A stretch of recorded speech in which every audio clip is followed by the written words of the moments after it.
और अब खबरें विस्तार से। आरएसएस प्रमुख मोहन भागवत ने कहा है कि भारत में मुसलमानों को डरने की कोई जरूरत नहीं है, लेकिन उन्हें खुद को सर्वश्रेष्ठ बताने की गलत बयानबाजी से परहेज करना होगा। आरएसएस के मुखपत्र ऑर्गेनाइजर और 5 जन को दिए एक साक्षात्कार में भागवत ने कहा कि सीधी सी बात है कि हिंदुस्तान ही रहना चाहिए। आज भारत में रह रहे मुसलमानों को कोई नुकसान नहीं, इस्लाम को कोई खतरा नहीं है।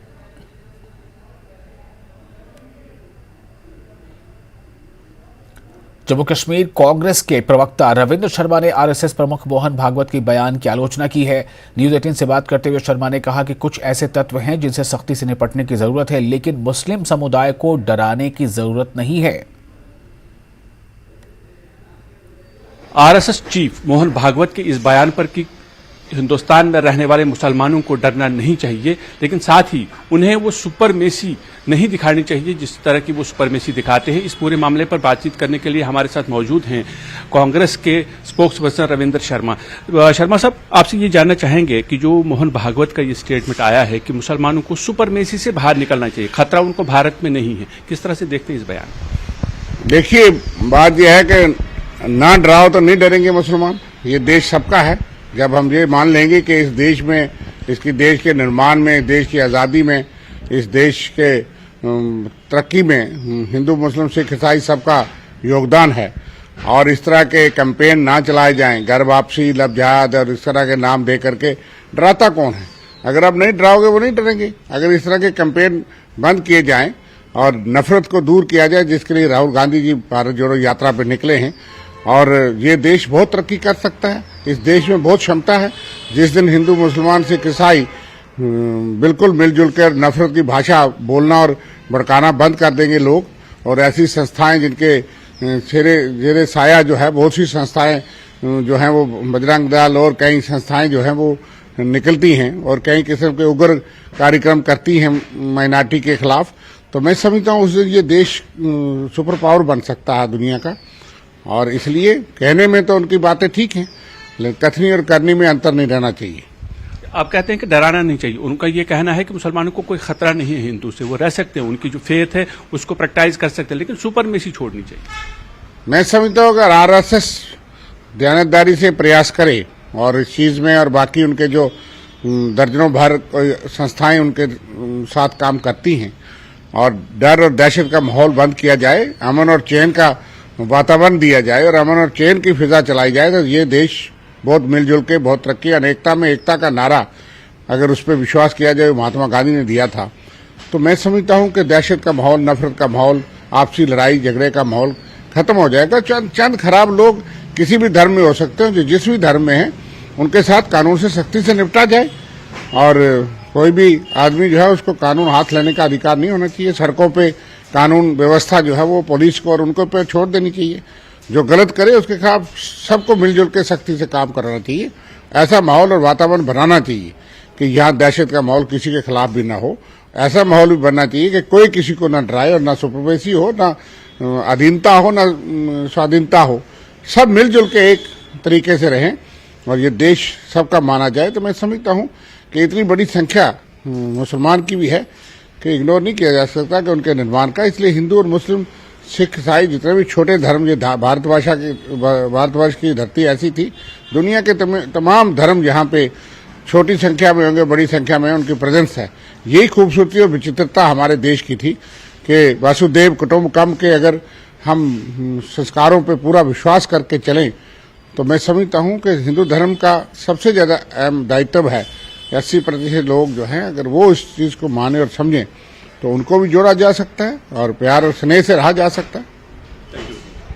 तो ये थे रविंद्र शर्मा, जिनका ये कहना है कि फ्रिंज एलिमेंट्स हो सकता है जो देश में कहीं पर कुछ प्रॉब्लम कर सकते हैं, उनके खिलाफ कार्रवाई होनी चाहिए, लेकिन जो एक समुदाय है मुसलमानों के खिलाफ, जैसा उनका ये कहना है, उनका ये आरोप है कि आरएसएस जानबूझकर ऐसे बयान देता है।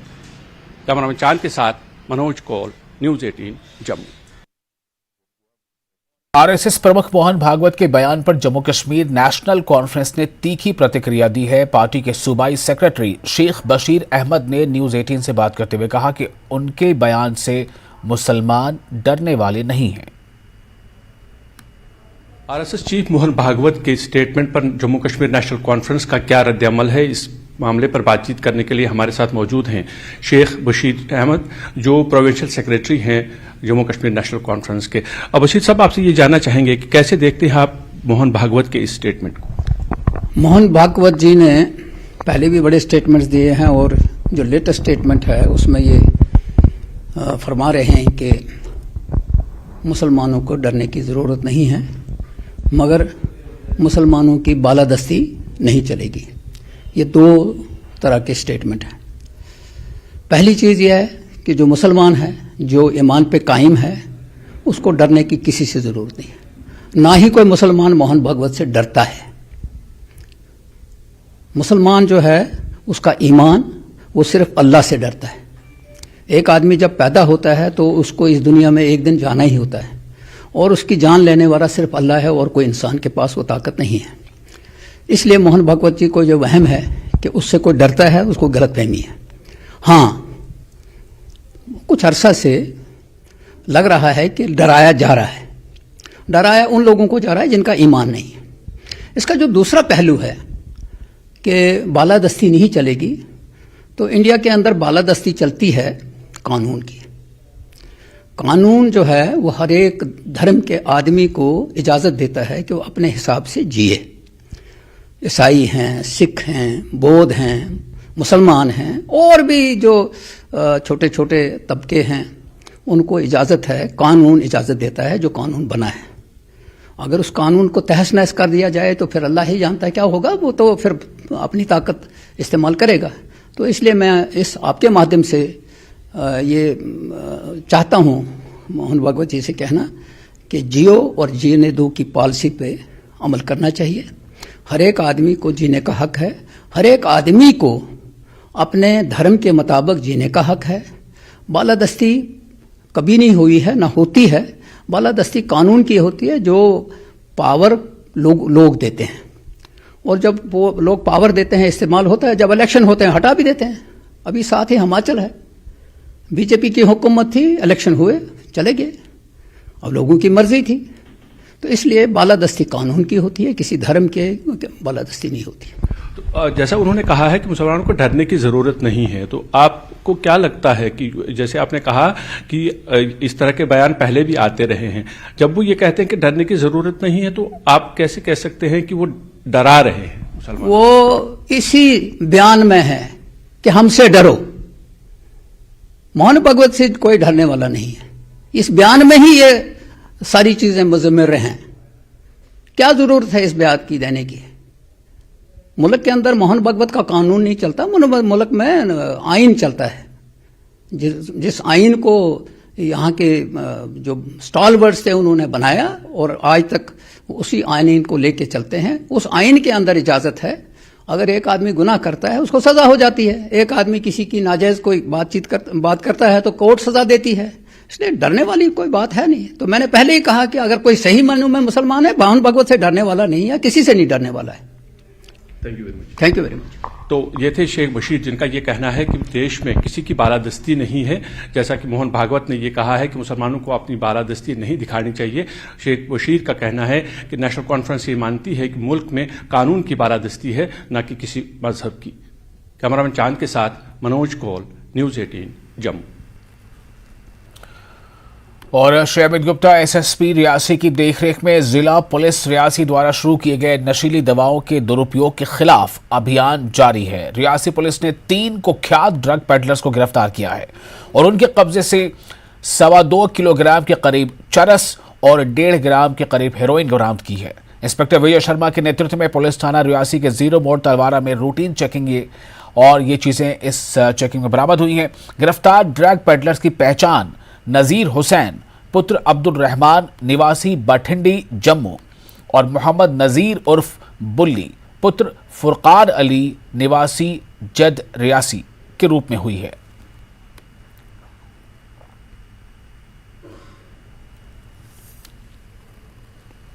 आज ट्रांसपोर्टर्स ने आरटीओ कश्मीर कार्यालय बटमालू श्रीनगर के अंदर विरोध प्रदर्शन किया। प्रदर्शनकारियों ने मांग की कि बाहर से लाए गए वाहनों की पुनः पंजीकरण प्रक्रिया में अधिकारियों को तेजी लानी चाहिए उन्होंने कहा कि 1 साल से पुनः पंजीकरण प्रक्रिया में देरी के कारण वो और उनके परिवार आर्थिक रूप से पीड़ित हैं।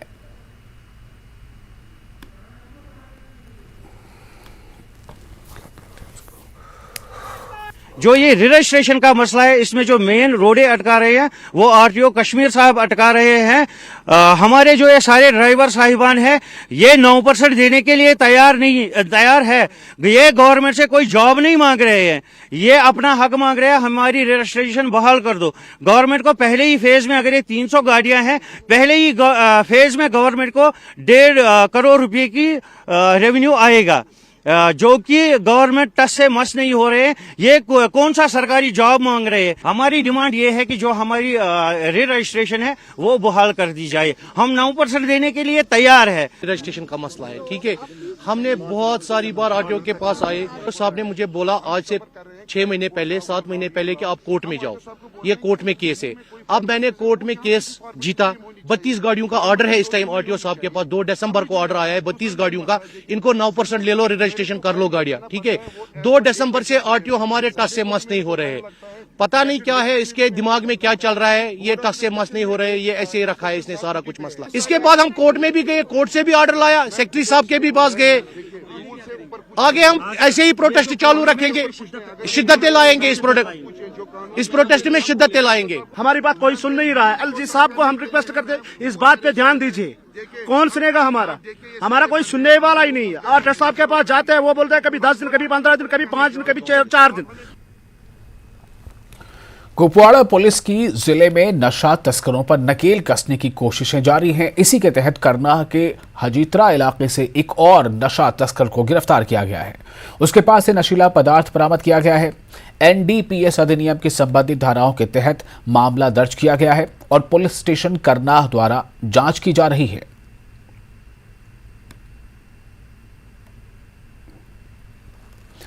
जम्मू कश्मीर के संत समाज राहुल गांधी के बयान को लेकर विरोध कर रहे हैं। राहुल गांधी की भारत जोड़ो यात्रा जम्मू कश्मीर में 20 जनवरी को प्रवेश करेगी।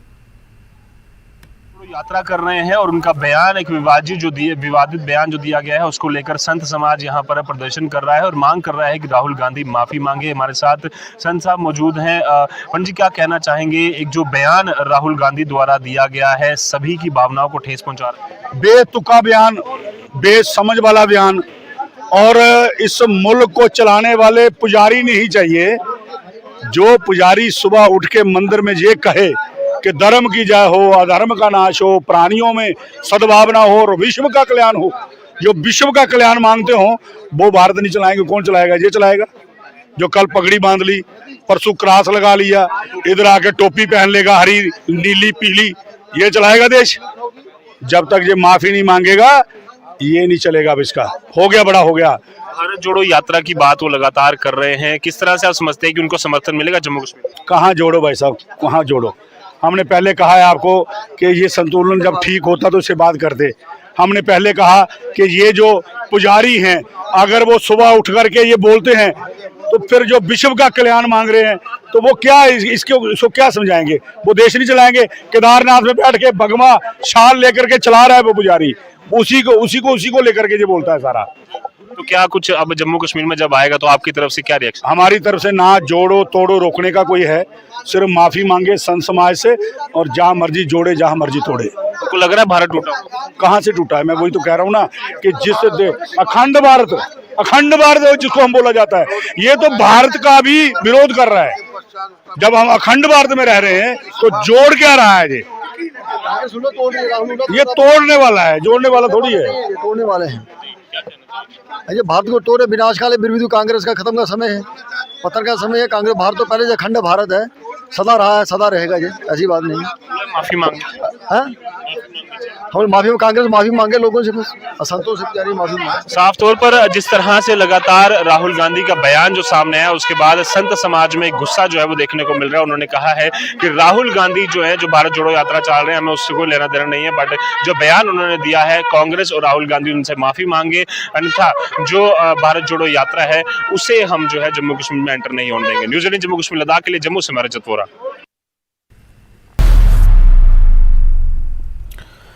ब्रेक के बाद एक बार फिर आपका स्वागत है। आप देख रहे हैं J&K लद्दाख हिमाचल। पुंछ जिले के ऊंचाई वाले क्षेत्रों में आज दोपहर को बर्फबारी होने लगी, जबकि निचले क्षेत्रों में बारिश होने लगी है, जिससे तापमान में भारी गिरावट आ गई है। बर्फबारी और बारिश से जनजीवन प्रभावित हुआ है। हालांकि कई महीनों के बाद होने वाली बारिश और बर्फबारी से आम लोगों और किसानों के चेहरे खिल उठे हैं। गौरतलब है कि मौसम विभाग की तरफ से 11 और 12 जनवरी को भारी बारिश और बर्फबारी की भविष्यवाणी की गई है। इसने आज पहले दिन ही अपना असर दिखाना शुरू कर दिया है।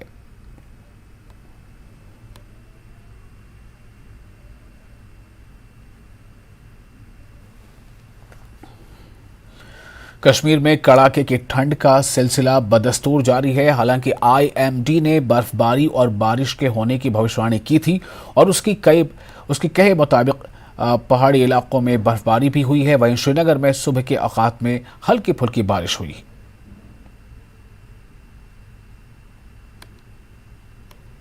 टूरिस्ट हमारे साथ मौजूद है, थोड़ा सा इनसे भी जानने की कोशिश करेंगे कि किस तरीके से ये भी यहाँ पर एंजॉय कर रहे हैं और इस ठंड को लेके इनका क्या कुछ कहना है। आप अपना नाम बताइएगा और कहाँ से आई है वो बताइएगा। मैं संगीता जैन मध्य प्रदेश से आई हूँ। अच्छा, आप कश्मीर पहली बार आई? हाँ, कश्मीर पहली बार आई हूँ। अच्छा, कब आई थी आप? हमको 5-6 दिन हो गए हैं और हम इंतजार कर रहे हैं कि स्नोफॉल हो जाए। अच्छा, आप कहाँ कहाँ घूमी? हम गुलमर्ग, सोनमर्ग और पहलगाम और सारे यहाँ के गार्डन। कहाँ कैसा लगा आपको कश्मीर आके? किस तरीके की खूबसूरती आपको यहाँ देखने को मिली? क्या कुछ डिफरेंट देखने को मिला आपको? यहाँ पे वादियाँ तो है ही अच्छी, लेकिन अभी तो बर्फ़ का सीज़न है, तो वही मिला और बहुत अच्छा लगा। डल लेक का भी बहुत शानदार है। पूरा ट्रैकिंग से जाओ लंबे तक आगे जो डीप डल लेक है वहाँ बहुत अच्छा लगता है। कल हम लोग शिकारा से घूमे तो जो विदेशी पक्षी आए हुए हैं वो बहुत बढ़िया थे और काफ़ी अच्छा लग रहा था। थोड़ा सा धूप और होती तो और बहुत अच्छा खिलता, या स्नो गिर रही होती तो बहुत अच्छा खिलता। बाकी व्यू बहुत शानदार है। पहाड़ से जैसे हम परी महल गए और चश्मे शाही गए, वहाँ से भी बहुत अच्छा व्यू लग रहा है, तो देखने लायक है। और शिकारा तो अपने आप में बहुत आनंददायक है यहाँ से घूमने का। जितना लंबा समय आप शिकारा में घूमें तो अच्छा लगता है शिकारा से घूमने का, तो बहुत खूबसूरत जगह है। तो आपसे भी पूछना चाहेंगे, क्योंकि आपको थोड़ा सा ग्रीवेंस थी डल लेक को लेके, खूबसूरत तो आपको ये लगा, क्या कमी लगी आपको? कमी मैंने बोला कि मुझे सफाई की सबसे ज़्यादा कमी लगी कि यहाँ स्वच्छता नहीं है, कहीं भी आसपास भी स्वच्छता नज़र नहीं आ रही है। पर्यटन के हिसाब से मुझे यहाँ लग रहा है कि यहाँ बहुत डेवलपमेंट होना चाहिए। और पानी तो एकदम क्लीन, पानी बहुत गंदा लग रहा है मुझे यहाँ का। पानी वो मैंने अभी बताया आपको कि मुझे छूने का मन नहीं कर रहा है पानी। ऐसा क्यों? लेक इतनी बड़ी है, इतनी अच्छी है, सब कुछ है यहाँ, गवर्नमेंट है, जो कुछ है, तो वो क्यों नहीं इस पर ध्यान देती है? इस पर ध्यान देना बहुत ज़रूरी है। अच्छा, इस पर देखिए टूरिस्ट जो यहाँ आते हैं उन पर एक बहुत बड़ी रिस्पॉन्सिबिलिटी आयद होती है। जब वो यहाँ आते हैं, इन शिकारा से राइड करते हैं, कितना रिस्पॉन्सिबली उन्हें भी अपना रोल प्ले करना चाहिए?